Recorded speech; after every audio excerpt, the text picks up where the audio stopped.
Hello guys, আমি চলে এসেছি 500 টাকা নিয়ে পার্পেলে। তোমাদের বলেইছিলাম যে সন্ধ্যাবেলা আমি 500 টাকা নিয়ে কিছু কেনাকাটা করতে যাব, তোমাদের সাথে ভিডিও শেয়ার করব। তো সবাই জানো বিরিয়ানি চ্যালেঞ্জে আমি জিতে যাই, 500 টাকাটা আমি পেয়েছি।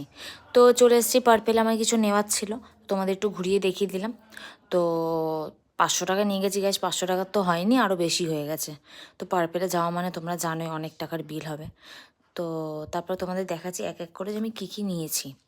এই একটা ব্যাগও দিয়েছে ওখান দিয়ে, এটা খুব ভালো ব্যাগ, দেখে মনে হচ্ছে তো অনেক ছোট কিন্তু অনেক বড় গাইজ। এতে আমি যত কটা প্রোডাক্ট নিয়েছি সব কটা মনে এই ব্যাগে আমি ঢুকিয়ে দেখলাম, মানে রেখে যে আমি যদি কোনো জায়গায় নিয়ে যেতে চাই, শুধু এই বডি লোশনটা বাদে বাকি সব জিনিস গাইজ এই ব্যাগে ঢুকে গেছে। এই এত ছোট ব্যাগ তো লাগছে কিন্তু অনেক বড় ব্যাগ। তো আমি একটা টোনার কিনেছি, একটা ক্লিনজার কিনেছি, একটা সিরাম কিনেছি, একটা ময়শ্চারাইজার কিনেছি, আর একটা বডি লোশন কিনেছি।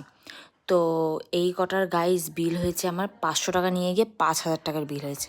তোমরা বিশ্বাস করবে? এক একটা সিরামের দাম 2200, ময়শ্চারাইজারের দাম 2400, এরকম দাম। তো যাই হোক গাইস, আমি কী কী কোম্পানি নিয়েছি তোমাদের অত দেখালাম না।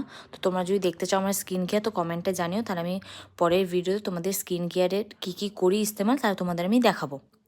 তো যাই হোক গাইস, 5,000 টাকার বিল হয়ে গেছে, আর কি করা যাবে, কিছু করার নেই, নিতে তো হবেই।